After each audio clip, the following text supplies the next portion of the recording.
Boa tarde a todos que nos ouvem. Vamos iniciar mais uma reunião semanal da programação da operação.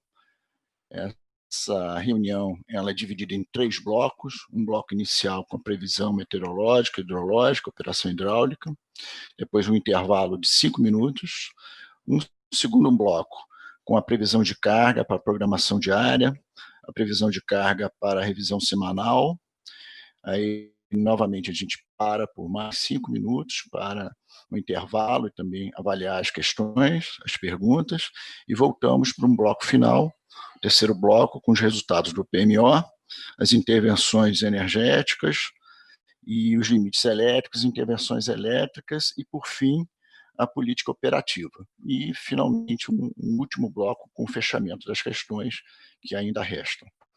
Então, vamos iniciar a nossa reunião, primeira parte, com a previsão meteorológica. A Beatriz comandará essa parte. Por favor, Bia. Oi, boa tarde. Vou compartilhar aqui a apresentação com vocês.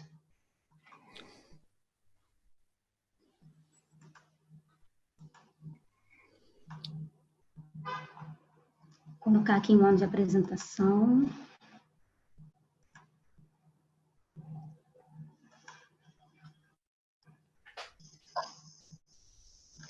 Então, vou começar aqui a apresentação.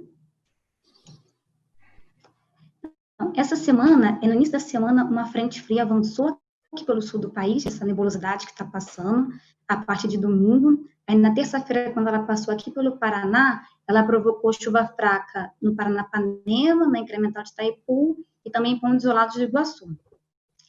Aí, a partir de ontem, um sistema de baixa pressão começou a atuar aqui no norte da Argentina e no Paraguai, que é a próxima imagem que vai aparecer.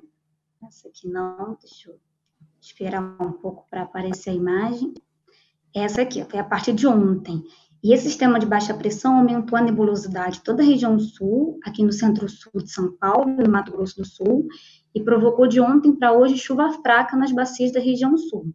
Os maiores totais foram aqui no trecho, final da cascata do Iguaçu, trecho de Jusândia após do Areia. Teve postos aqui com 30 milímetros, outro com 20. Nas outras bacias, os postos foram de 10, 15 milímetros, no Paranapanema 5, 10, conforme eu vou mostrar no próximo slide. Essa semana, em relação às temperaturas, elas ficaram estáveis na região sul. Em Florianópolis e Curitiba, que as temperaturas, principalmente as máximas, foram maiores do que da semana passada. A semana passada foi uma semana muito fria, com aquela massa de ar frio continental forte que atuou na semana passada, que deixou as temperaturas baixas no sul, no sudeste e centro-oeste. Essa semana a gente não teve essa configuração, com as temperaturas, como eu falei, de Floripa, de Curitiba, e as temperaturas aqui do sudeste, do centro-oeste e do Acre e do Rondônia, essa semana foram maiores do que da semana passada. Em relação à geração eólica da região Nordeste, também a geração eólica apresentou valores mais elevados do que na semana passada. Semana passada, nos dias 25, 26 e 27, a geração eólica caiu muito lá no Nordeste, principalmente nos parques da Bahia. Essa semana não foi verificado isso, a geração foi maior. A geração solar ficou estável, um pouco maior do que da semana passada, da região Nordeste. E na região Sudeste, a geração caiu, principalmente aqui nos parques, a geração solar nos parques de São Paulo caiu a partir do dia 2, por causa dessa frente que eu falei, que avançou na terça aqui pelo Paraná e na quarta aqui pelo São Paulo, aumentando a nebulosidade, como está mostrando aqui. Então, desde o dia 2 que a geração solar nos parques de São Paulo estão mais baixa, a geração está mais baixa. Aí, no próximo slide, como eu falei, a chuva dessa semana, o avanço da frente e esse sistema de baixa pressão atuando no norte da Argentina e no Paraguai, provocou chuva no Paranapanema, na incremental de Itaipu, no Iguaçu, sendo que os maiores volumes foram registrados no final da cascata do Iguaçu, e aqui também, de ontem para hoje, a chuva ficou mais concentrada no final da cascata do Uruguai. Aí, hoje, esse sistema de baixa pressão, que está aqui no norte da Argentina e no Paraguai, avança aqui de oeste para leste, avança em direção ao oceano hoje, e hoje à tarde e noite a chuva se intensifica aqui no Jacuí, na cascata do Uruguai e do Iguaçu, principalmente. E aí, como essa chuva vai cair hoje à tarde e hoje à noite, essa chuva vai ser contabilizada amanhã, que é a previsão para a próxima semana. Então, tem essa baixa primeira avançando em direção ao oceano, provocando essa chuva em torno de 30 a 35 milímetros no Jacuí, no Uruguai entre 20 a 25 e no Iguaçu uns 20 milímetros de hoje para amanhã. E a partir de terça-feira, um novo sistema de baixa pressão começa a avançar aqui pelo norte da Argentina, começa a atuar no norte da Argentina e no Paraguai, provocando nebulosidade e precipitação, principalmente no Rio Grande do Sul e em Santa Catarina também. Então, a gente espera para a próxima semana os maiores volumes de chuva aqui no Jacuí e na bacia do Rio Uruguai. Esse sistema de baixa pressão, esse novo, vai atuar a partir de terça-feira e vai ficar até sexta-feira ali provocando nebulosidade e precipitação, principalmente no Rio Grande do Sul e Santa Catarina. Aí, no sábado, uma nova frente fria avança pelo sul, pelo Rio Grande do Sul, aí esse sistema consegue avançar mais para o norte. Só que o avanço dele para o norte provoca chuva fraca aqui no Paranapanema, em pontos isolados de Tietê. Isso é para a próxima semana, no sábado. Então, durante a semana, a chuva fica mais concentrada aqui no Jacuí e Uruguai, e o Iguaçu acaba sendo beneficiado um pouco com essa chuva, com esse sistema de baixa pressão que fica parado aqui no Rio Grande do Sul. Principalmente no final do trecho do final da cascata do Iguaçu, vai ser mais beneficiado. Então, para a semana que vem, em comparação aos outros campos atmosféricos, o modelo europeu deve representar melhor a precipitação da semana que vem. Essa chuva mais concentrada aqui no Jacuí, no Uruguai. E em relação às outras variáveis, a temperatura estará estável na semana que vem, na maioria das capitais brasileiras, com exceção aqui de Curitiba e de São Paulo, que a temperatura estará em elevação na semana que vem. E como eu falei, como o sistema de baixa pressão fica parado lá no Rio Grande do Sul e não avança nada, as temperaturas vão ficar mais elevadas nessas capitais e aqui em Rio Branco também. Uma próxima massa de ar frio deve avançar na outra semana, a partir de sábado, a partir do dia 13. Como eu falei, uma nova frente fria avança no dia 13, a frente consegue avançar mais para o Nordeste aqui, e aí essa que vai trazer uma massa de ar frio. Então, na semana que vem, a partir do dia 13, que as temperaturas estarão em declínio. Até lá, as temperaturas estarão estáveis, com destaque aqui para Curitiba, São Paulo e Rio Branco, que estarão mais elevadas. Em relação à geração eólica da região Nordeste, ficará estável na semana que vem, vai apresentar um comportamento semelhante essa semana. A geração solar da região Nordeste também, e a geração solar aqui do Sudeste também estará em elevação, por causa do predomínio de céu claro. Tem nebulosidade nos parques de São Paulo até amanhã, que essa nebulosidade fica. A partir de domingo já começa a predominar céu claro, e fica a semana toda praticamente com céu claro. Por isso que os parques aqui do Sudeste estão em elevação. Então, esses são os destaques. Eu vou interromper aqui compartilhando a apresentação.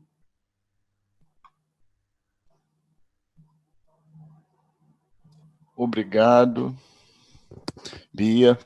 Então, iniciando agora com a previsão hidrológica com o Hugo, por favor.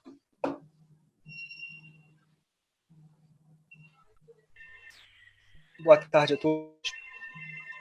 Então, como a Bia já mostrou, para a próxima semana a gente não tem grandes volumes de precipitação aqui na Bacia do Grande, na Bacia do Paranaíba, né? A gente tem muito pouco volume. Aqui no Paraná a gente ainda tem um pouco de volume de chuva, mais incremental, né? Mas quando a gente faz a composição da bacia como um todo, né? Da área principal do Paraná, os volumes aparecem mais reduzidos. Aqui no Paranapanema ainda tem uma chuva, mas nada exagerado, né? A Bia que falou, ficou entre 5 e 10, né? Ficou próximo aqui do que a gente realmente já tinha previsto. Então, e depois mais 2 dias aqui de chuva no Paranapanema, ainda vai dar uma elevação, o Paranapanema está muito baixo, mas depois essa chuva cessa. Em termos de Sudeste, a gente vai ter as zenas em recessão para a próxima semana, né? As principais bacias estão sem chuva, né? Vai ter chuva sólida, né? Que não está e Paranapanema, e não é um volume muito grande. Então a gente vai ter a gente está com a previsão das zenas entrarem em recessão, uma previsão mensal de 76%, a 10ª menor do histórico. A Bacia do Grande não tem nenhuma previsão de precipitação, então em recessão, né, a gente teve esse evento aqui de chuva que deu essa pequena elevada, mas ela já está indo rumando aqui para recessão, nenhum grande destaque. No Paranaíba, a mesma coisa, né, teve essa elevação com essa chuva aqui, mas agora já está entrando em recessão também, né. O Panema, a gente teve esse evento aqui de chuva, causou essa elevação, então a gente entrou em recessão essa semana. Para a semana que vem, a gente prevê essa elevação mais para o início da semana, né? A gente lembrando ali do gráfico de chuva, a chuva está concentrada agora nesses primeiros dias, depois a chuva é fraca, então a gente tem essa elevação logo aqui no início, e logo no início da semana mesmo, da semana operativa, a gente já começa a entrar em recessão. Para recessão, nenhum grande destaque. No Paranaíba, a mesma coisa, né? Teve essa elevação com essa chuva aqui, mas agora já está entrando em recessão também, né? No Paraná, a gente está em... de chuva causou essa elevação, então a gente entrou em recessão essa semana. Para a semana que vem, a gente prevê essa elevação mais para o início da semana, né? A gente lembrando ali do gráfico de chuva, a chuva está concentrada agora nesses primeiros dias, depois a chuva é fraca, então a gente tem essa elevação logo aqui no início, e logo no início da semana mesmo, da semana operativa, a gente já começa a entrar em recessão. Para recessão, tem um grande destaque. No Paranaíba, a mesma coisa, né? Teve essa elevação com essa chuva aqui. Retomando aqui, o Paraná está em recessão aqui, descendo, sem também a chuva aqui é pouca, ela não consegue segurar. Para o sul, a gente já tem mais volume, né? Tem essa primeira elevação aqui de chuva que, como a Bia falou, é dado pela essa baixa. Então, a gente está vendo. Depois a gente tem 2 dias sem chuva e volta a chover, né? Os modelos estão vendo um pouco mais de chuva aqui no Iguaçu, né? O conjunto acaba vendo um pouco mais de chuva aqui no Uruguai do que no Iguaçu, volumes mais significativos, né? No Iguaçu acaba que o ensemble vê volumes mais moderados. Para o sul, então, como tem essa chuva no Iguaçu e no Uruguai, a gente acaba vendo essa elevação aqui durante a semana prevista, né? Então a gente tem essa elevação, as outras semanas acabam elevando porque a média está muito baixa e acaba tendo essa subida para arrumar para essa média histórica, vendo que a média histórica aqui está bem acima e a média histórica de julho ainda é um pouco mais alta, então tem esse comportamento de elevação. Mas a gente está prevendo mesmo assim o 9º pior histórico do sul, né? A previsão mensal de 29%. Então o Iguaçu teve essa elevação por causa desse evento aqui de chuva e agora ele está também subindo, né? Não tão, a previsão não é uma subida tão elevada quanto teve aqui, mas graças a esses 2 eventos. A gente vê que tem esse primeiro evento, tem essa pequena subida, né? A bacia do Iguaçu é muito rápida, então quando para de chover o hidrograma começa a cair, mas ele volta a subir com esse segundo evento de chuva. Para o Uruguai, a gente também tem esse mesmo comportamento, né? Essa primeira subida, ele entra um pouquinho em recessão e depois volta a subir. No caso, ele sobe até mais forte que no final da semana. No Tocantins, São Francisco, não tem chuva, essa época do ano não é esperada, chuva lá mesmo, né?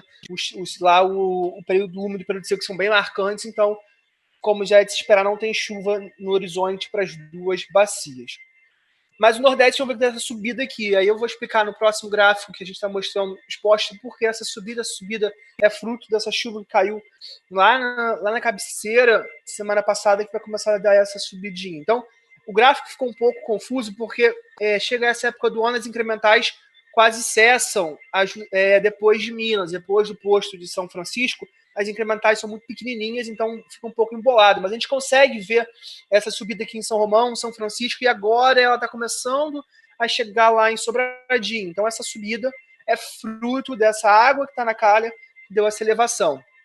Então a gente tem essa pequena subida aqui, fruto dessa água que está na calha, e depois ele volta a entrar em recessão.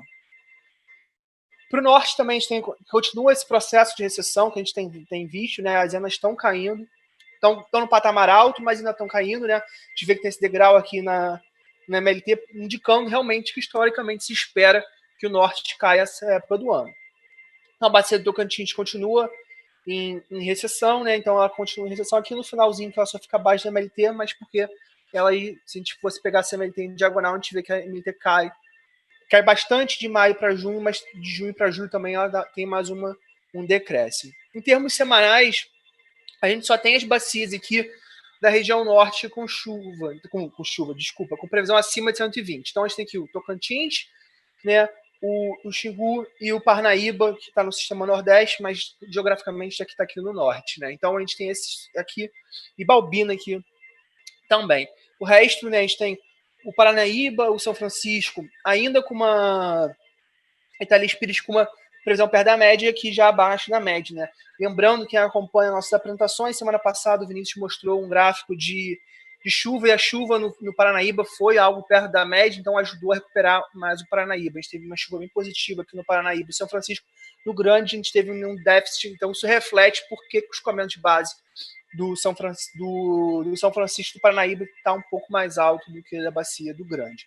Em termos mensais, a nossa previsão não alterou muito em relação à do PMO. A gente teve um decréscimo de 1% aqui no Sudeste, no Sul ela se manteve estável. Teve uma pequena elevação no Nordeste, com essa onda que acabou chegando, e no Norte também ela acabou subindo um pouquinho, 2%, mas nada também muito grande. Em termos de cenário, como nossa previsão mensal não alterou, a gente pode ver que ao longo da semana a gente não tem nenhuma alteração, então os cenários aqui no segundo mês alteraram muito pouco, né? Então, com a média dos cenários aqui do Sudeste, é algo em torno de 79%, próximo da MLT que a gente está vendo agora, né? Então, esse comportamento da recessão acaba se mantendo e o percentual da MLT acaba muito próximo desse que está prevendo para esse mês. Para o Sul, como o mensal praticamente é o mesmo, né? Então a gente não vê muita diferença. Os cenários também não tiveram grandes alterações no segundo mês, sempre aquela dispersão do Sul, né? O Sul em julho é muito volátil, por isso tem tantas aberturas de EVASP por causa dessa volatilidade do Sul.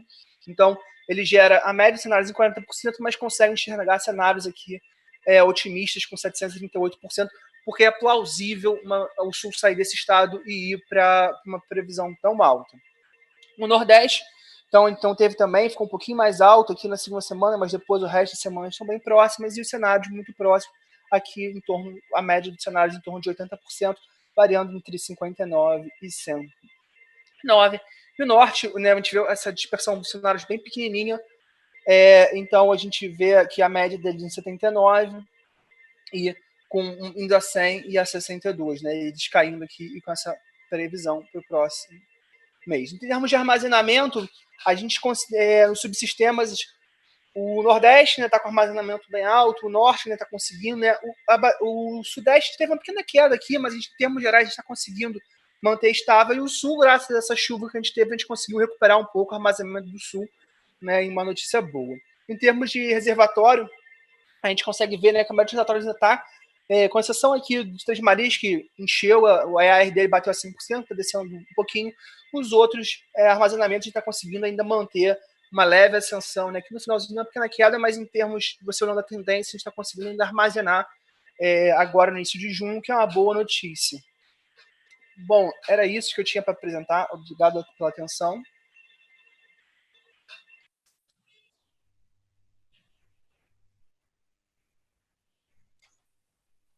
Obrigado, Hugo. Obrigado pela sua apresentação. Em continuação, vamos agora à operação hidráulica com o Guilhom. Por favor, Guilhom. Ok, obrigado, Zé.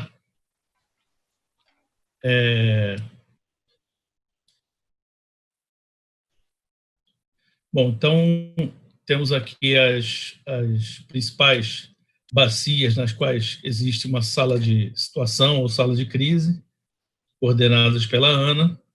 As bacias são, só para lembrar a todos, Bacia do Rio Tocantins, Bacia do Rio São Francisco, 2 salas para a Bacia do Paraíba do Sul, a sala da hidrovia, Tietê-Paraná, as salas das bacias do Sul e a sala do Paranapanema, e tem uma sala também do Paranaíba. Essas são as salas que a gente costuma acompanhar e participar.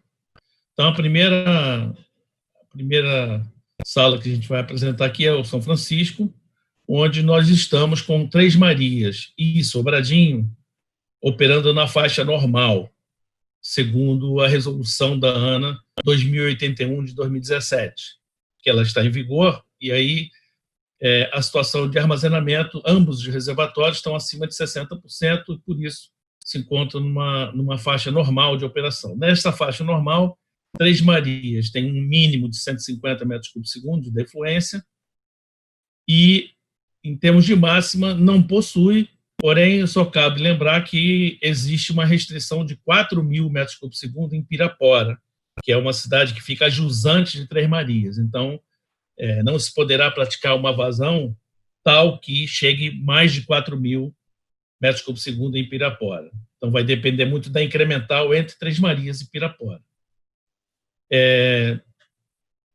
Sobradinho, que não está aqui no slide, mas o mínimo dele nessa época é 800, pela resolução, e o máximo é 8.000.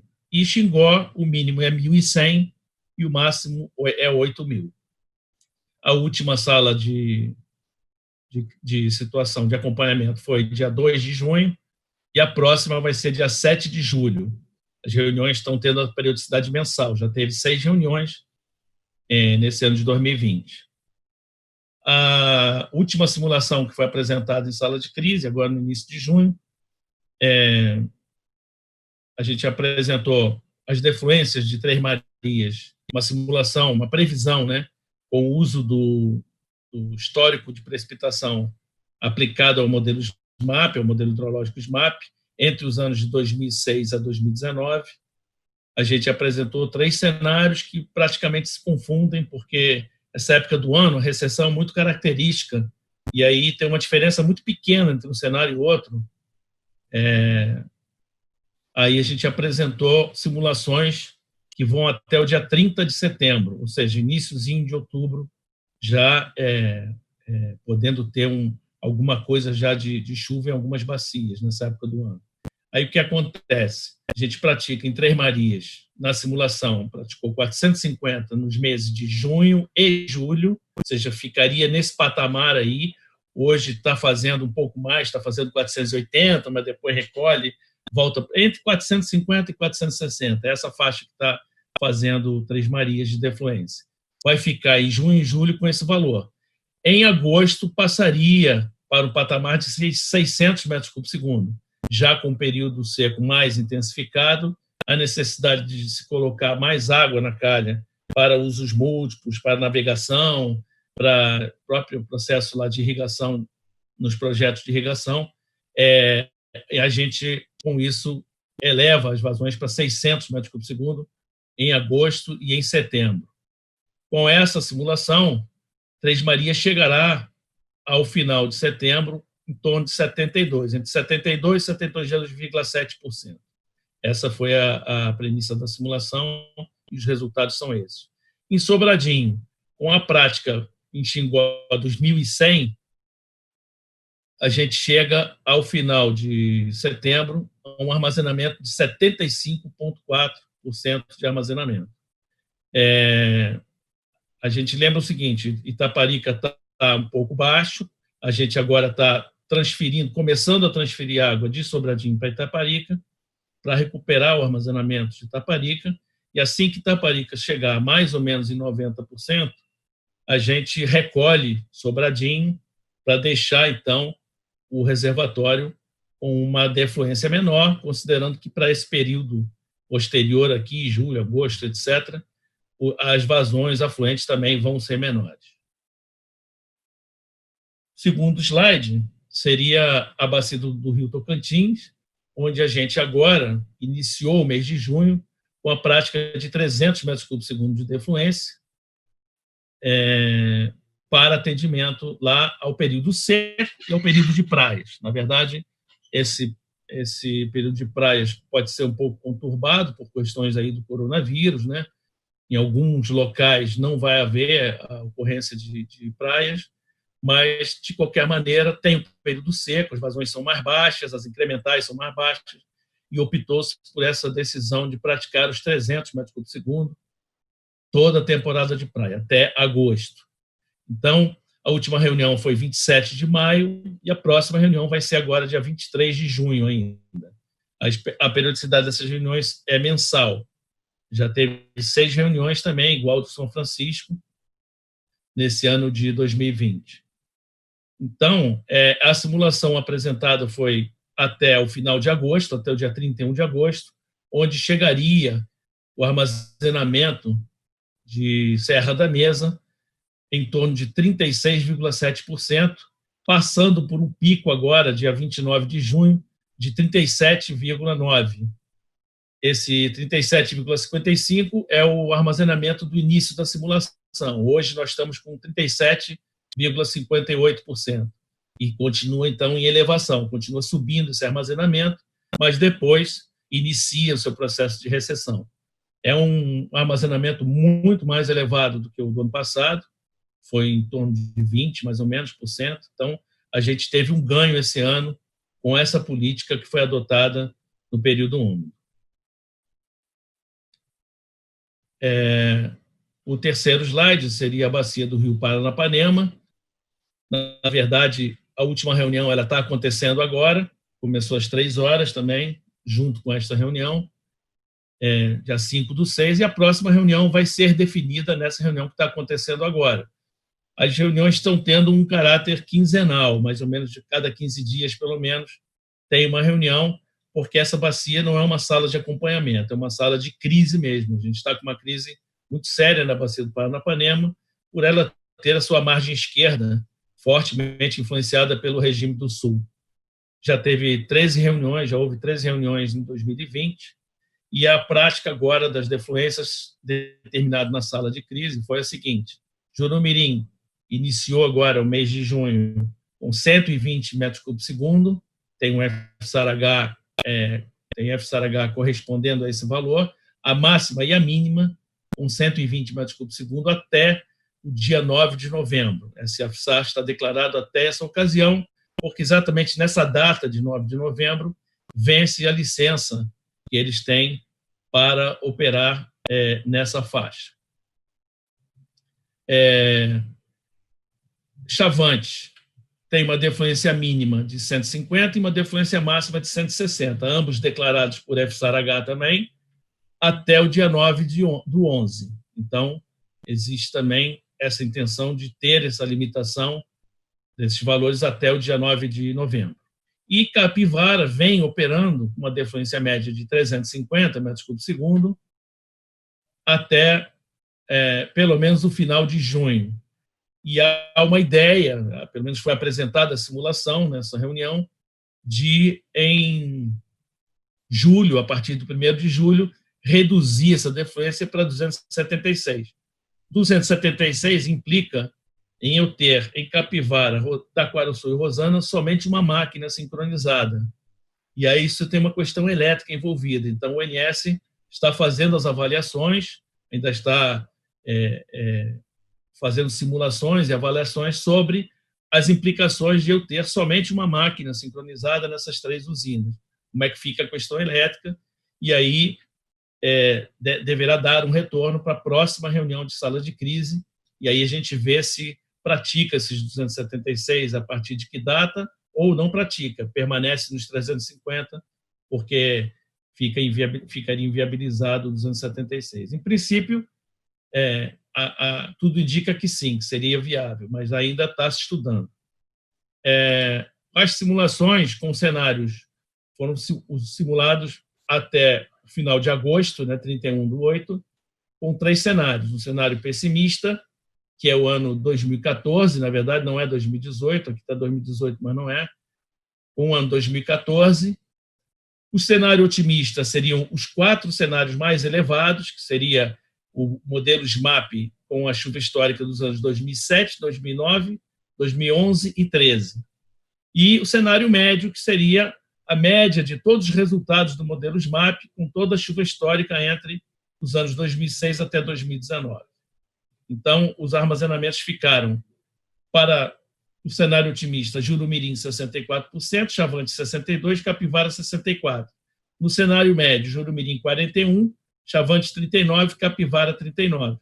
E no cenário pessimista, quer dizer, na pior das hipóteses, que a gente estava sempre lambendo ali os 20%, chegando nos 20%, agora a gente ganhou uma pequena folga e estamos com 29% em Jurumirim, 27% em Chavantes e 25% em Capivara, sendo que as simulações anteriores elas iam até final de julho, e essa simulação está indo até final de agosto. Então, ganhamos um mês e estamos com armazenamento maior. Então, significa que alguma coisa dessas chuvas aí do sul também beneficiaram, de alguma maneira, a bacia do Paranapanema, conforme até o Hugo mostrou que tem uma chuvinha no início dessa semana e tal. Então, realmente, a bacia atenuou um pouco a crise, mas ainda está numa situação bastante delicada. Em seguida, apresentamos agora um resumo da reunião das bacias do Sul. Então, a gente apresenta, a última reunião foi dia 4/6, e a próxima reunião vai ser dia 18/6. Praticamente, quase que toda semana a gente está tendo reunião. Quinzenal, está sendo quinzenal, mas estava sendo mensal essa reunião do Sul. Agora passou a ser quinzenal, porque considera-se que realmente com essa chuva que aconteceu, deu um pequeno alento, né, para as bacias do Sul. Então, a gente apresenta na parte superior esquerda o resultado do acompanhamento da ENA, né, da energia natural fluente, para as bacias do Iguaçu e do Uruguai, que são as duas principais bacias, né? Iguaçu representa 47% e o Uruguai 28% do Sul.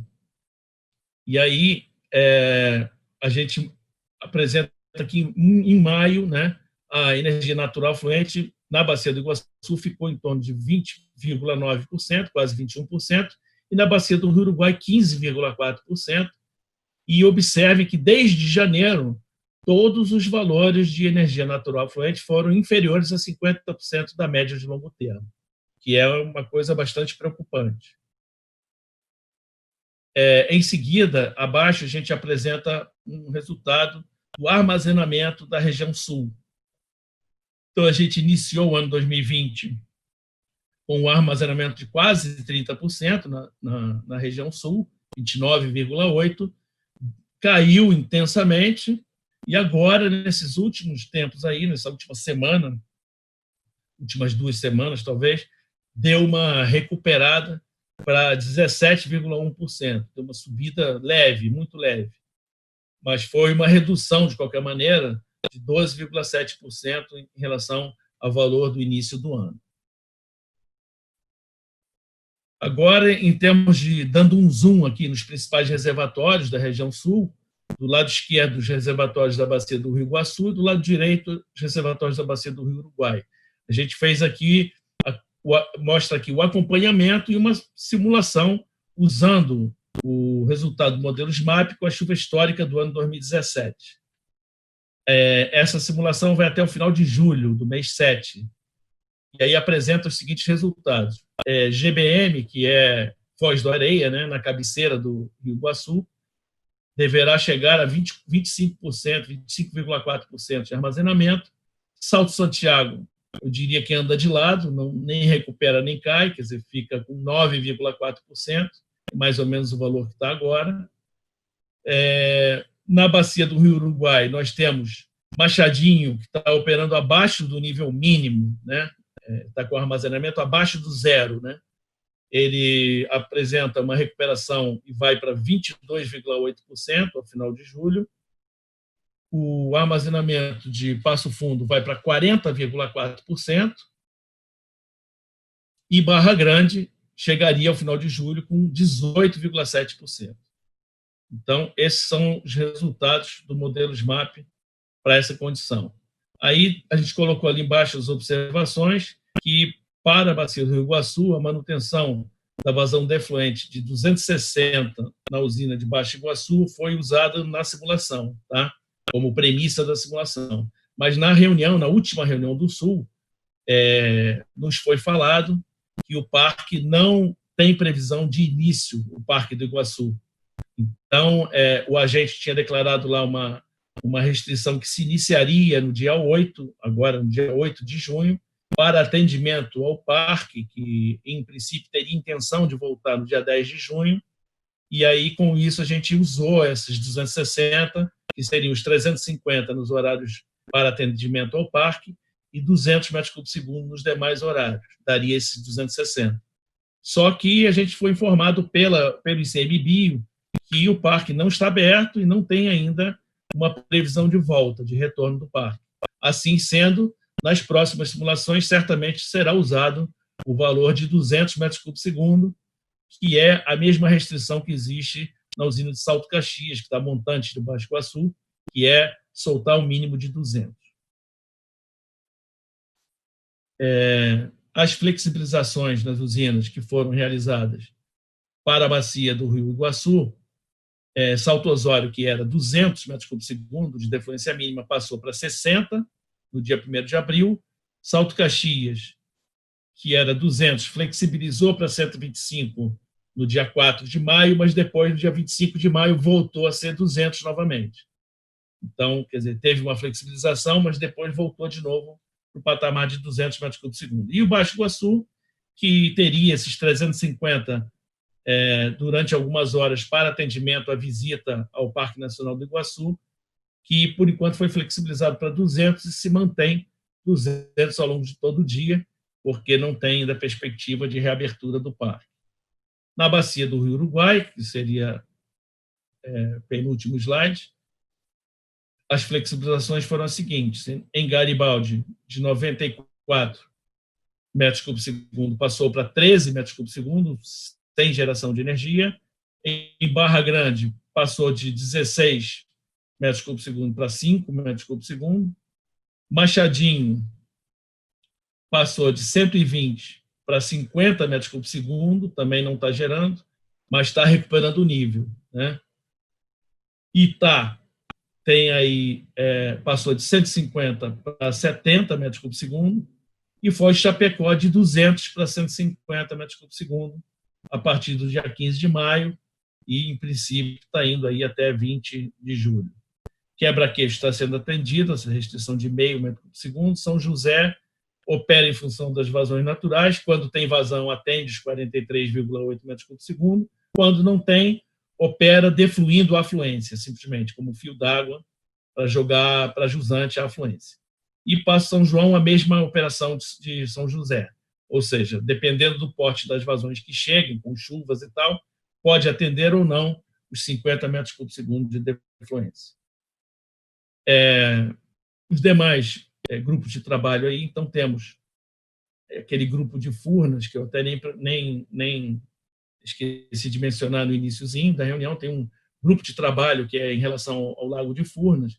Foi convocada uma reunião dia 12 de março, e depois a ANA sinalizou que oportunamente estaria convocando uma nova reunião, mas não se manifestou mais, e agora o reservatório de Furnas saiu até notícia recentemente no jornal de que está com o armazenamento mais elevado dos últimos anos e tal. Quer dizer, então, acho que a situação está bem mais tranquila.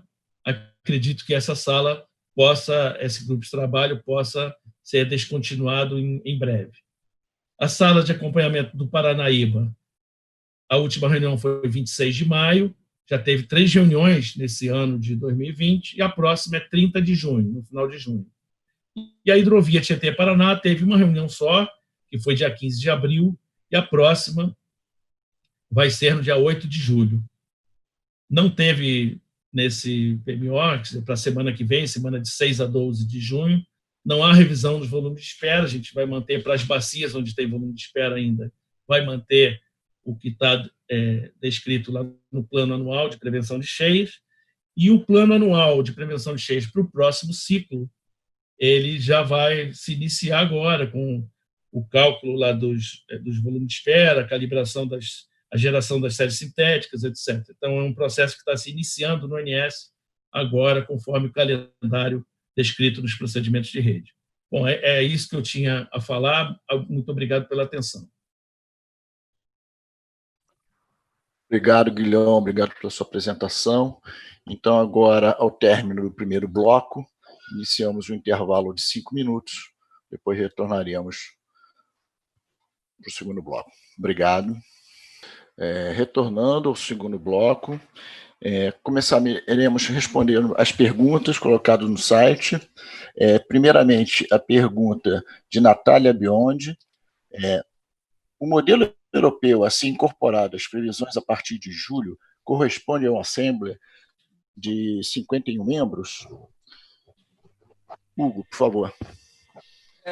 Boa tarde, Natália. Isso, é o ensemble de 51 membros, né? O membro de controle mais de 50 tubações que a gente vai utilizar Para vocês vai ser disponibilizado já a média do ensemble. Então, se vocês têm lá de arquivo de entrada no Sintegre, é já a média desses 51 membros. Tá? Então, não é a gente já entrega a média para vocês do ensemble, que vai dar entrada aí na previsão por conjunto. Obrigado, Hugo. Então, uma segunda pergunta agora, feita por Leandro Nassif. Existe a possibilidade de nova flexibilização das vazões defluentes mínimas no Sul? Guilhom, com você. Boa tarde, Leandro. As flexibilizações das vazões no Sul, elas são estabelecidas no âmbito da sala de crise do Sul. Então, lá é que é decidida a flexibilização. A única coisa que a gente já consegue vislumbrar hoje é que, caso volte o Parque do Iguaçu e se tenha que praticar uma defluência maior durante algumas horas, a média diária de Baixo Iguaçu ficaria acima dos 200. A gente vai tentar negociar aqui, fazer a prática para atendimento ao parque de forma a manter os 200 metros cúbicos por segundo de alguma forma e não precisar destocar a bacia do Iguaçu para atender ao parque. Tá bom? Obrigado, Guilhom. Não tendo mais perguntas para esse bloco, ainda tem uma pergunta que a gente vai responder no terceiro bloco, ao término, de Bruno de Souza. Então, iniciaremos agora o segundo bloco com a previsão de carga para programação diária e acompanhamento diário semanal. Danilo, com você. Obrigado. Boa tarde a todos. Deixa eu compartilhar aqui. Bem, vou começar aqui o acompanhamento da consolidação da carga diária, fazendo uma revisão das últimas semanas nos 4 subsistemas. Okay? Começando aqui pelo subsistema Sudeste e Centro-Oeste, nós temos em roxo o índice de isolamento social. Podemos notar como ele vem caindo aí desde do seu pico aí no início da quarentena. Aqui em azul, no final, nós vemos a carga dessa semana, nós vemos como ela está mais alta do que a semana anterior. Além de termos tido feriado na semana anterior lá em São Paulo, essa semana nós tivemos uma elevação da temperatura na cidade de São Paulo, dando uma amenizada aí no frio, e a carga veio respondendo aí a essa temperatura mais alta. Então, na semana anterior, nós tivemos uma queda de 1,03%, e nessa semana, uma elevação de 0,55% no subsistema Sudeste e Centro-Oeste. Aqui temos o subsistema Sul. Nós vemos a continuidade da queda do isolamento social, e nós vemos também uma elevação da carga nessa última semana.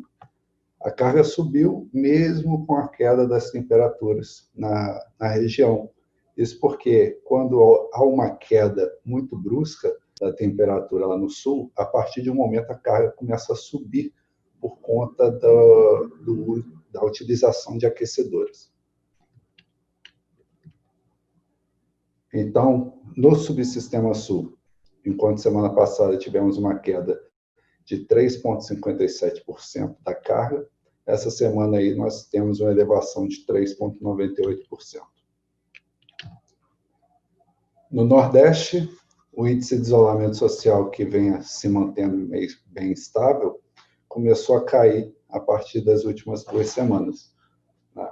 Tendo uma queda ainda mais brusca durante essa semana. Mesmo assim, você não vê uma resposta da carga, isso por conta de quedas na temperatura na região da Bahia, e também por conta da redução de perdas, que acontece que semana passada a geração eólica estava mais baixa. Essa semana ela voltou a ter uma normalidade, causando perdas inferiores de transmissão. Então, semana passada, tivemos uma elevação de 0,78%, e essa semana uma queda de 1,42% na carga no subsistema Nordeste.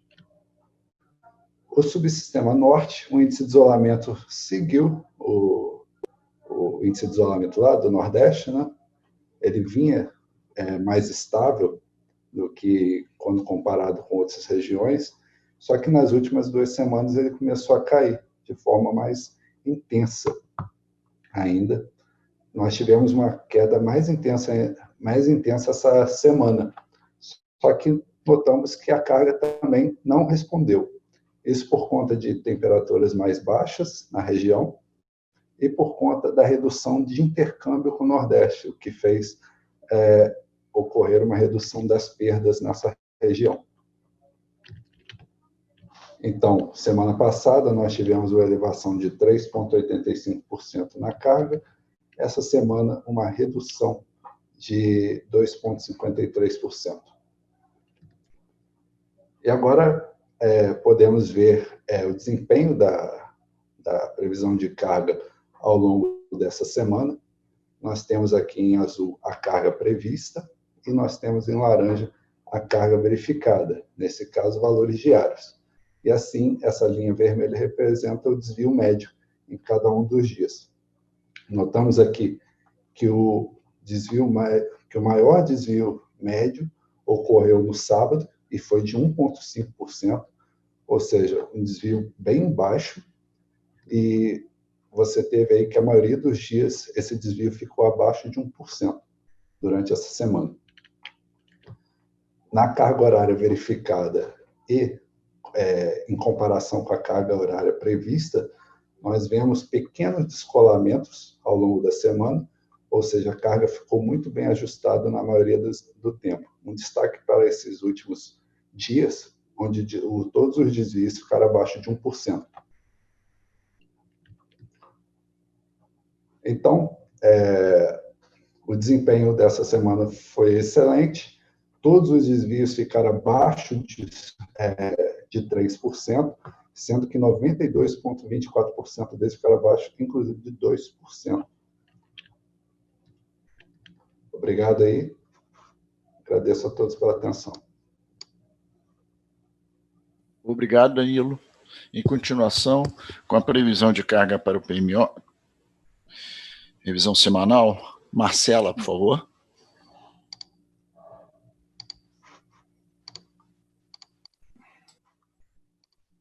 Pode, Marcela.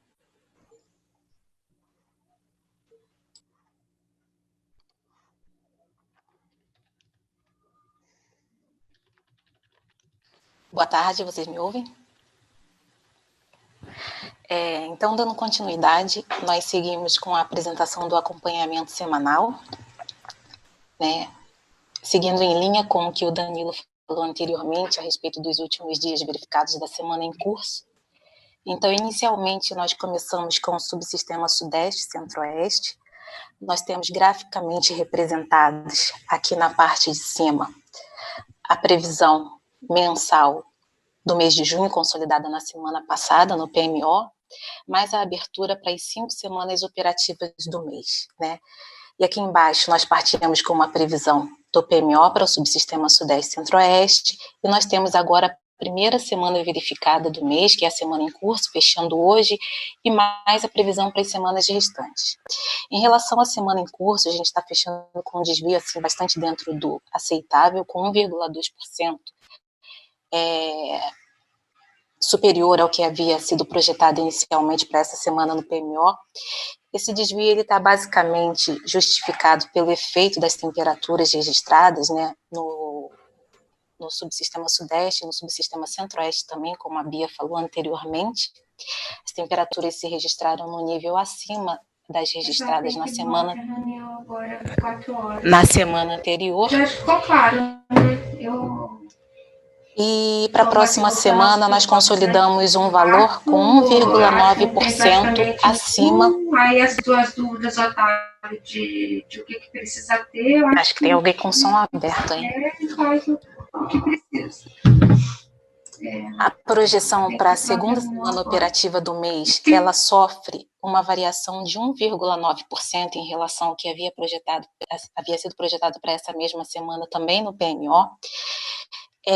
Vale ressaltar que na segunda semana operativa nós temos a ocorrência do feriado de Corpus Christi, que é na quinta-feira, e aí nós temos a sexta-feira também como um dia enforcado. E quando nós fizemos a projeção para essa semana lá no PMO, nós consideramos uma redução semelhante à que aconteceu na carga no feriado de 21 de abril, né, no dia de Tiradentes, que também foi um feriado numa terça-feira e teve uma segunda-feira enforcada. Então, esse ajuste que nós fizemos agora na primeira revisão semanal, ele muito se refere ao comportamento da semana em curso, que fechou um pouquinho acima da nossa projeção inicial, e também em relação às previsões, às sinalizações meteorológicas para a próxima semana, que indicam temperaturas um pouquinho superiores ainda às que estão sendo observadas durante essa semana. Nas semanas 3, 4 e 5, nós não fizemos alterações em relação às previsões do PMO, e com isso nós temos aí hoje, né, com a consolidação da primeira revisão semanal, uma expectativa de fechamento do mês de junho com uma variação de 0,6% em relação à previsão inicial para o referido mês. Dando continuidade, nós temos aqui o subsistema sul. A exemplo do subsistema sudeste, nós tivemos durante essa semana temperaturas um pouquinho também superiores às registradas na semana anterior. E quando foi consolidado o valor para essa primeira semana lá no PMO, a expectativa que se tinha em termos meteorológicos para essa semana era de comportamento semelhante ao da semana passada, quando a gente tinha temperaturas um pouco mais baixas, em consequência, né, da entrada de massa de ar frio, que estava fazendo com que as temperaturas se verificassem mais baixas. Mas essa semana aconteceu um pouquinho diferente do que nós havíamos considerado, e por isso essa questão do desvio. E esse desvio ele também se associa à questão que o Danilo citou anteriormente na apresentação dele. Tanto no subsistema sul quanto no norte e no nordeste, a gente já começa a observar um aumento, né, da taxa de isolamento social, e isso começa já a mostrar alguns reflexos na carga. E isso a gente vem observando no sul já há algum tempo, que foi o Santa Catarina foi o primeiro, né, estado a começar com as flexibilizações dessas medidas e já estava com todo o comércio aberto. Para a próxima semana, também considerando as sinalizações meteorológicas que indicam temperaturas semelhantes às dessa semana e mais a consideração do feriado de Corpus Christi, nós não fizemos nenhuma alteração em relação ao que havia sido considerado lá na previsão do PMO, e com isso tem-se aqui para a segunda semana uma variação nula em relação ao que havia sido projetado no estudo anterior. Baseado em todas essas informações, a expectativa que se tem de fechamento da carga do subsistema sul durante o mês de junho é de um valor sinalizando uma variação de apenas 0,3% em relação ao consolidado inicialmente no PMO. Passando para o subsistema nordeste, a carga ela fechou um pouquinho abaixo do que nós havíamos projetado inicialmente, muito bem justificado lá pelo efeito do comportamento diário da carga, apresentado também pelo Danilo. As sinalizações meteorológicas, tanto para o norte, que a gente vai ver mais à frente, quanto para o nordeste, em termos de temperatura e totais de precipitação, eles são muito estáveis, né? Essa semana se comportou muito dentro do que foi projetado, do que aconteceu na semana anterior, e a sinalização para a próxima semana segue nos mesmos parâmetros. E, em função disso, nós também não fizemos nenhum ajuste para a próxima semana, né? Aliás, para as próximas semanas, né? Nós consideramos exatamente o que havia sido considerado no PMO.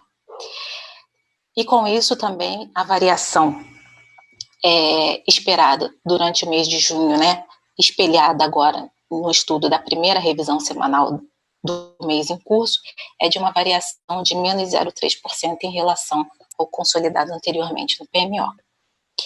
E para fechar, nós temos o subsistema norte. A variação durante a semana em curso foi muito pequena, apenas 0,1%. Nós estamos fechando aí com a expectativa de fechar a semana com uma variação quase nula em relação ao que foi previsto para a primeira semana no PMO. E, em função do comportamento dessa semana e mais das premissas que nós consideramos para a consolidação das semanas à frente, nós também não fizemos nenhuma alteração em relação à projeção inicial do PMO. Nem para a segunda semana, que é a semana de foco principal, e nem para as demais. E com isso, né, com essa pequena variação da semana em curso e com a manutenção das previsões do PMO para as semanas seguintes, a expectativa que se tem hoje de fechamento do mês é de um valor sinalizando uma variação nula em relação à projeção inicial para o mês de junho. Bem, isso só para contextualizar aqui tudo que foi apresentado anteriormente, nós temos esse slide aqui mais para servir de apoio para vocês, com todas as ocorrências da semana em curso, de todos os subsistemas relacionadas ao isolamento social e relacionadas às questões meteorológicas, e esse último com as premissas que foram consideradas para a consolidação dos valores previstos para as próximas semanas operativas e, consequentemente, para a nova expectativa de fechamento da carga do mês de junho. Isso era tudo que nós tínhamos para trazer para vocês em termos de consolidação da carga semanal para o mês de junho. Boa tarde a todos. Obrigada, Marcela, pela sua participação. Então, dando encerramento ao segundo bloco, entramos no intervalo de 5 minutos, retornando com o último bloco, o terceiro. Ok? Obrigado a todos. Boa tarde, mais uma vez, retornando ao terceiro bloco, inicialmente com as perguntas que ficaram pendentes.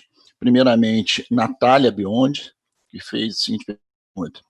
Prezados, existe algum local onde é disponibilizado o executável do modelo Arisco para download? Obrigado desde já. Boa tarde, Natália. Tudo bom? Sim, existe sim, Natália. O Arisco, ele passou a ser disponibilizado no Sintegre, tá? Você tem lá como produto da operação hidráulica. Se você entrar na operação hidráulica, produtos, ele vem em ordem alfabética, o Arisco é o primeiro produto. Aí lá dentro tem 2 disponibilizações. Uma é o manual do usuário do Arisco, você vai ter lá para sempre, e um outro vai estar disponibilizado lá o executável, junto com um conjunto de envoltórias, da bacia do Rio Paranapanema. Por quê? Porque a bacia do Paranapanema é a bacia que a gente faz controle de cheias o ano todo. Então, tem sentido esse produto estar disponibilizado para os agentes rodarem e saberem se estão perto, próximos ou não aos volumes de espera, se está violando, se não está o risco. Tá? Agora, para a Bacia do Paraná, não tem sentido, porque já acabou a época de envoltórias da Bacia do Paraná, já não está mais fazendo controle de cheias a essa época do ano.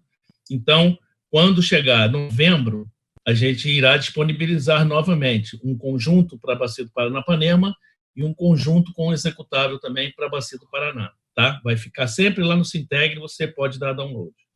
Obrigado. Mais uma pergunta. Obrigado, Guilherme. Mais uma pergunta de Alessandro Dutra. Estamos vendo um cenário ainda de muita incerteza quanto ao isolamento social. Parece que grandes centros, aos poucos, vão retomando. Isso não pode implicar numa elevação mais acentuada?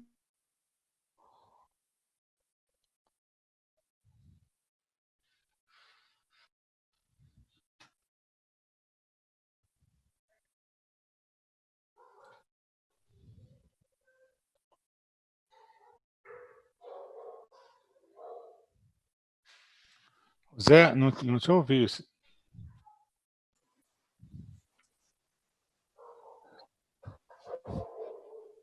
está me ouvindo, Zé? Ficou mudo. Para mim também.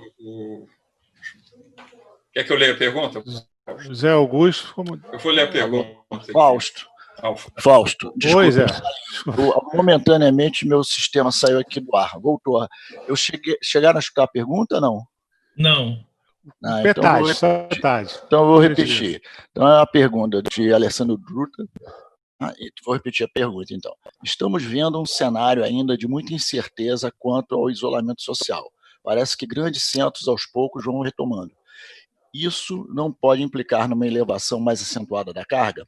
Essa semana foi de maior euforia no mercado financeiro e, como esperado, a carga subiu. atingindo cerca de 4,6% nessa quinta-feira em relação à semana anterior.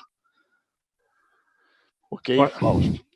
Boa tarde, Alessandro. É verdade, alguns centros estão de uma maneira ainda muito lenta, com alguns programas de redução do isolamento social, mas ainda muito controlado e é muito incerto. Exatamente como você está falando, está percebendo, a verdade é essa. Então, ainda é muito cedo para nós fazermos qualquer ingerência em relação ao crescimento de carga, tá?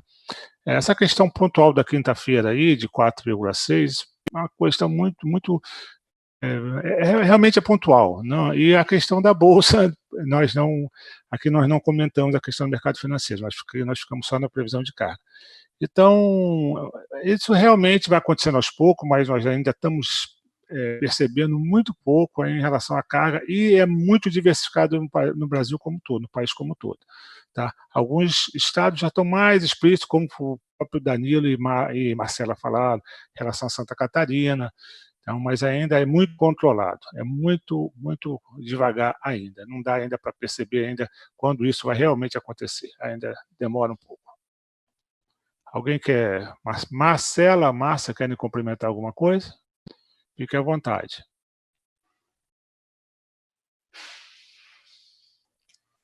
Não, Fausto, não tem nada a complementar, além dele ter citado essa questão da quinta-feira, como foi uma questão pontual, como você citou, ela pode estar muito relacionada à questão da temperatura, que essa semana ela foi mais elevada do que a semana anterior, né? Então, como foi uma questão pontual de um único dia, é muito mais provável que tenha sido temperatura, só isso. Ok. Obrigado, Zé. Obrigado. Obrigado, Fausto. Então, iniciando propriamente o terceiro bloco, com os resultados do PMO, peço a Diana. Obrigado, Zé. Boa tarde a todos.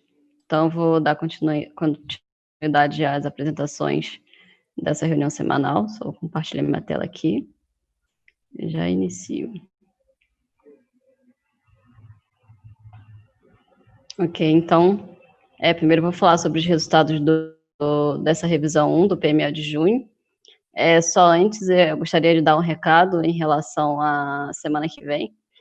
Por conta do feriado previsto para quinta-feira, a gente já apresentou isso na semana passada na reunião do PMO, mas vale a pena frisar aqui, só dar uma relembrada, de que por conta do feriado na quinta-feira, os nossos processos vão ser todos antecipados. Então, em relação aos dados do Decomp, a gente vai abrir o estudo na segunda-feira, ao invés de ser aberto na quarta. Então, a gente vai abrir na segunda, e o prazo para recebimento dos dados vai ser às 11 horas da terça-feira, no dia 9, e os resultados vão ser divulgados na quarta-feira, no dia 10 de junho. Em relação aos dados, alguns pontos de destaque dessa revisão 1 do PMO de junho, a gente teve atualização para essa revisão dos CVUs que são calculados pela CCE. Então, eles disponibilizaram a planilha ontem, com os dados dessas usinas, com os novos CVUs calculados. Aqui a gente traz um gráfico com essa variação e, como destaque aqui, a gente deixa para consulta quais as usinas que tiveram uma variação mais significativa em relação ao CVU calculado para o PMO e o CVU calculado para essa revisão. Lembrando que essa planilha também está divulgada no site da própria CCE. Além desses CVUs que foram atualizados pela CCE, também houve um despacho da ANEEL, o despacho 1592, atualizando o CVU das usinas do complexo de J. Lacerda. Então, houve atualização desses CVUs no nosso deck, passando o CVU, então, para J. Lacerda 1 para 270,48, J. Lacerda 2, 245,21, para J. Lacerda B, 244,14, e para J. Lacerda C, em R$ 206,84 por megawatt-hora. Entrando propriamente nos resultados, então, da revisão 1 do PMO de junho, para a semana operativa de 6 de junho a 12 de junho, a gente traz aqui alguns dados mais importantes, né, em relação à energia armazenada. Sua apresentação está parada na primeira página.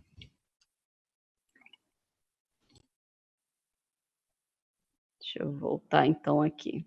Só um minutinho. Vou voltar aqui, a apresentação ficou parada na primeira página.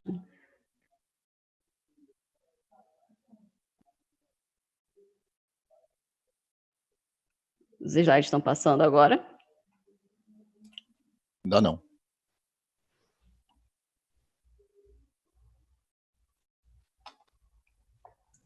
Diana, tenta parar o compartilhamento e aí compartilha de novo. Tá, ok. Parei o compartilhamento, vou compartilhar de novo. Vou botar aqui no modo de apresentação. E agora vocês veem o slide passando? Ainda não, Diana. Não está no modo apresentação ainda, Diana. É.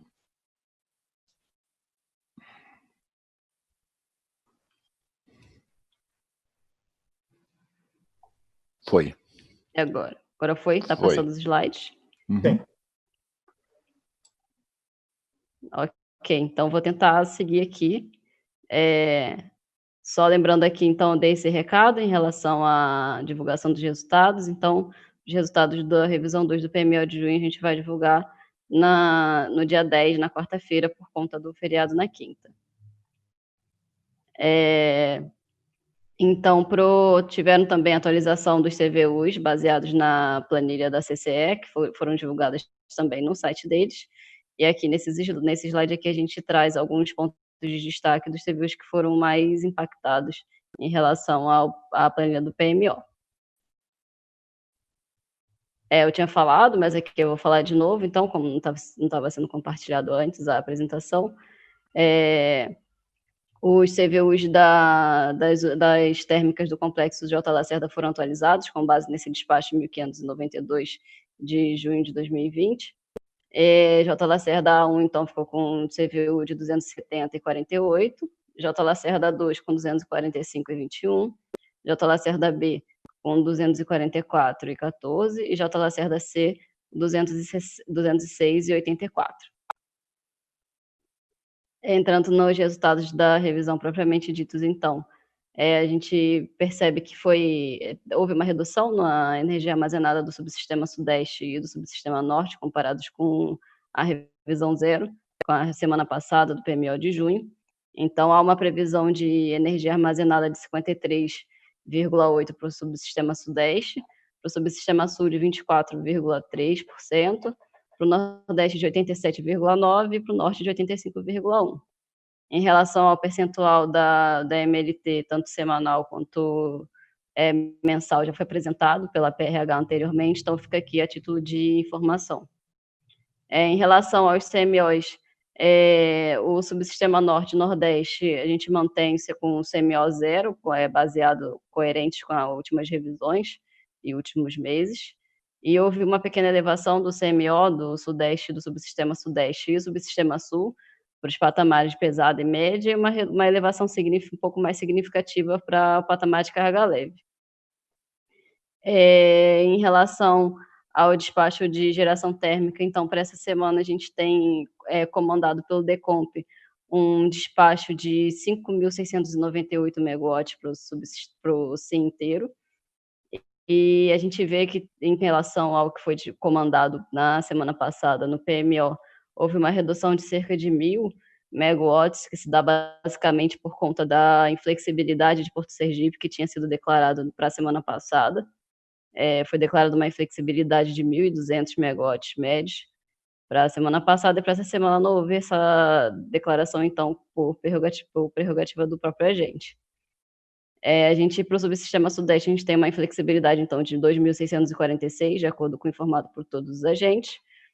O despacho antecipado de GNL para Santa Cruz em 250 megawatts médio.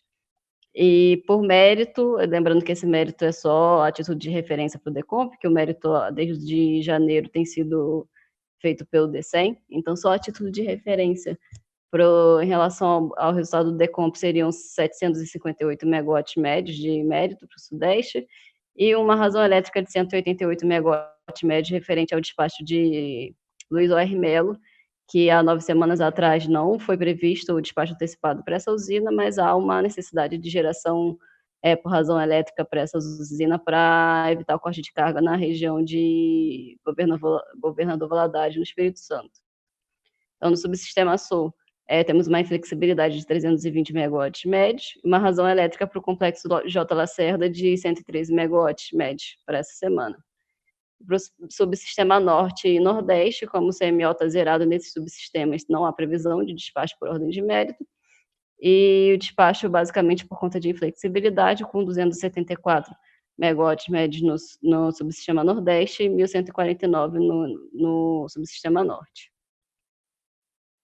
Então, nesse slide aqui, a gente traz os principais fatores, uma avaliação, uma análise do que resultou na variação do CMO, comparado com o da semana passada.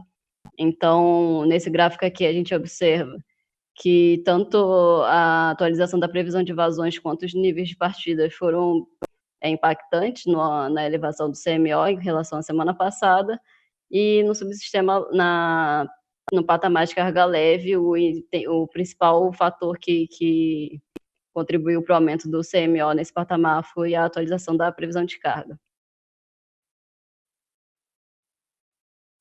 Então, todas as reuniões a gente traz aqui a previsão a dispersão dos cenários para o final do segundo mês, que a gente está fazendo o PMO de junho, com as revisões, então o final do segundo mês seria o final do mês de julho. Em relação à energia armazenada, a gente atualiza, então, toda semana, a gente vê que teve uma pequena redução em relação ao que foi previsto na semana passada, e para o final do mês de julho, a gente tem uma dispersão pequena entre os cenários, então o cenário mais pessimista, o subsistema terminaria em 48,4% da energia armazenada, e no cenário mais otimista em 56,6%, e o valor médio de todos os cenários em 51,2%.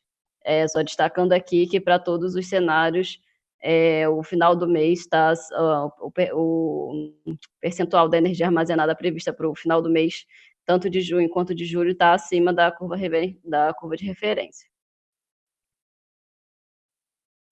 Para o subsistema Sul, então, a gente vê que está bem coerente, né, com o que foi previsto na semana passada, com um leve aumento na energia armazenada em relação ao previsto, e uma dispersão bem significativa entre os cenários, como já foi até mostrado para o Hugo anteriormente, em que o cenário mais pessimista, o subsistema fecharia o final do mês de julho em 13,8%, e o cenário mais otimista em 98,3%.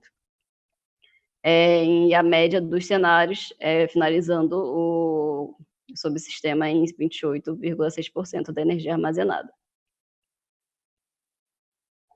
Subsistema Nordeste, a gente vê também uma certa coerência com o que foi com o que foi previsto no PMO, com uma elevação bem pouquinho, uma pequena elevação em relação ao que foi previsto, e a dispersão também pequena em relação aos cenários, onde o cenário mais pessimista, o subsistema terminaria em 76,4%, o cenário mais otimista em 86,9%, e a média dos cenários em 78%. Em relação ao subsistema Norte, a gente vê que teve uma pequena redução na energia armazenada no início desse estudo, baseado no que foi previsto na semana passada, e uma dispersão de cenário também pequena, onde o cenário mais pessimista terminaria o subsistema em 74,7%, e o cenário mais otimista em 86,3%.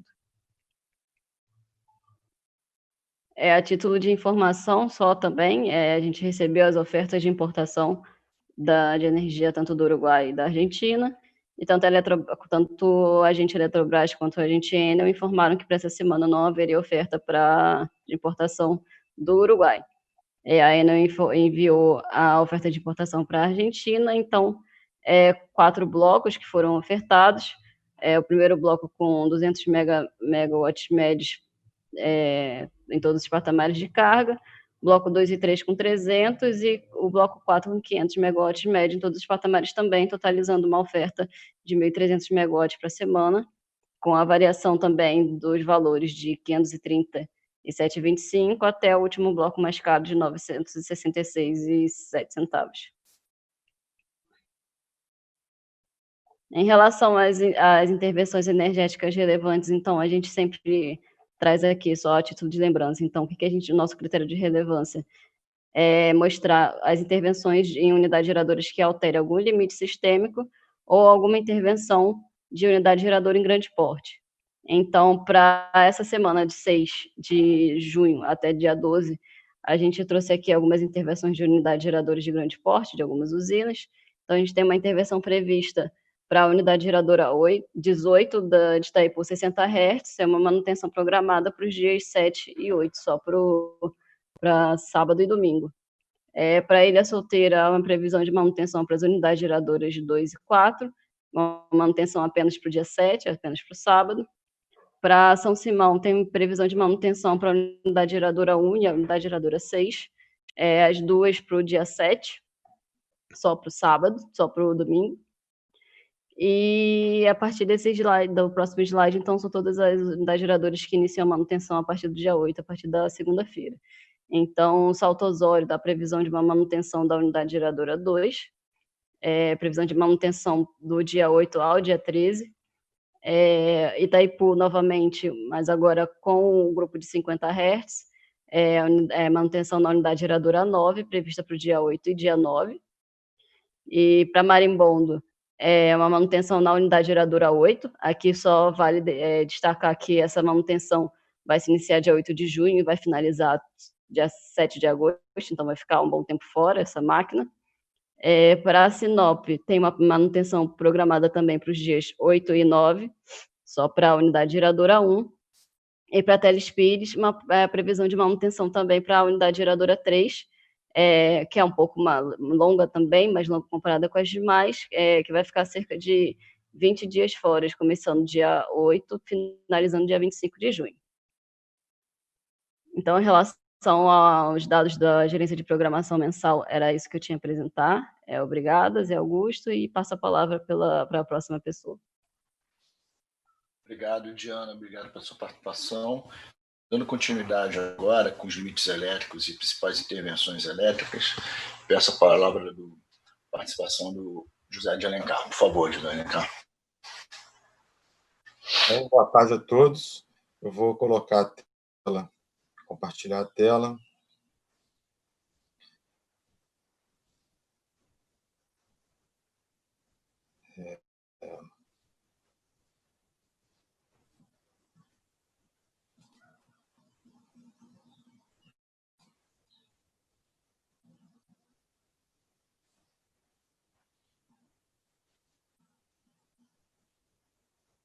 Bom, tá aqui.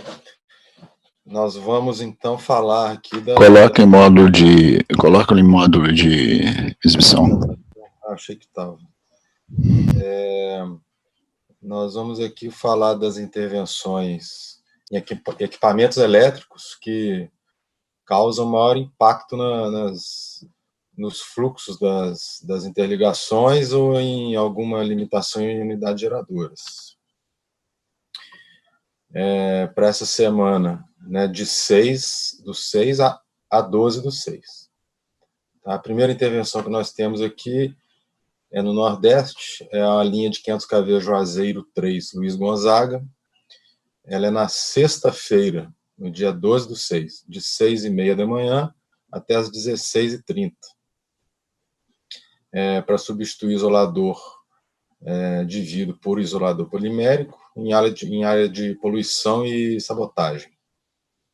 Tá? Para o sistema suportar contingência simples e dupla na interligação Norte-Nordeste, o RNE vai ser limitado. Vai ficar entre menos 5.000 megawatts e mais 5.500 megawatts. E a exportação Norte fica limitada abaixo de 5.000 megawatts. A próxima intervenção é numa barra de 230 kV da subestação P102, é a barra B1.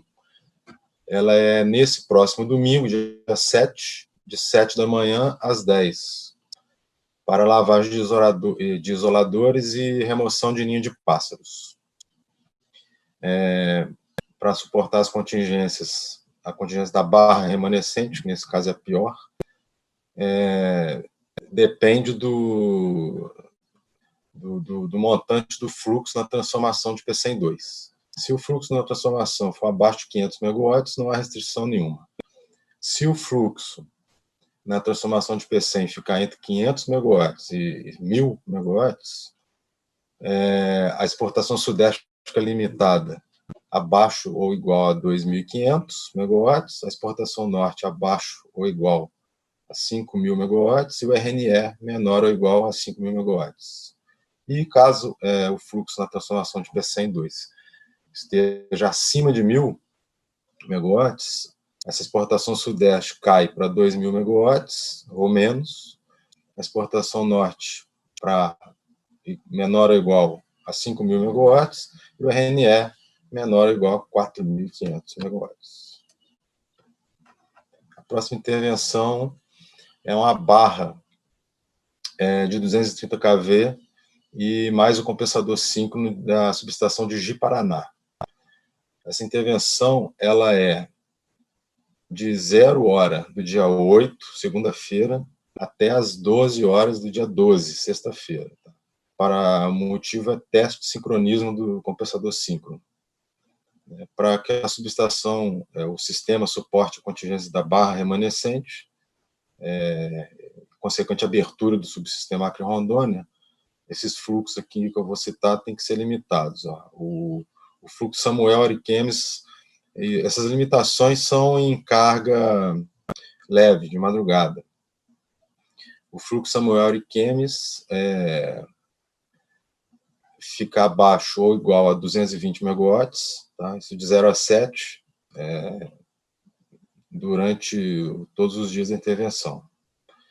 O AOHS Santo Antônio mais Samuel, com um número de unidades geradoras maior ou igual a 9, sendo que a AOHS Samuel tem que ter o número de unidades geradoras maior ou igual a 4. E o AOHE Rondon 2 fica com a limitação, com a restrição de operar com mais, 2 ou mais unidades geradoras. A próxima intervenção é na linha 230 kV Samuel Ariquemes, circuito 3. É domingo, no próximo domingo, dia 7, de 8 às 14. O motivo é para eliminar aquecimento nos equipamentos do vão da linha na extremidade de Ariquemes.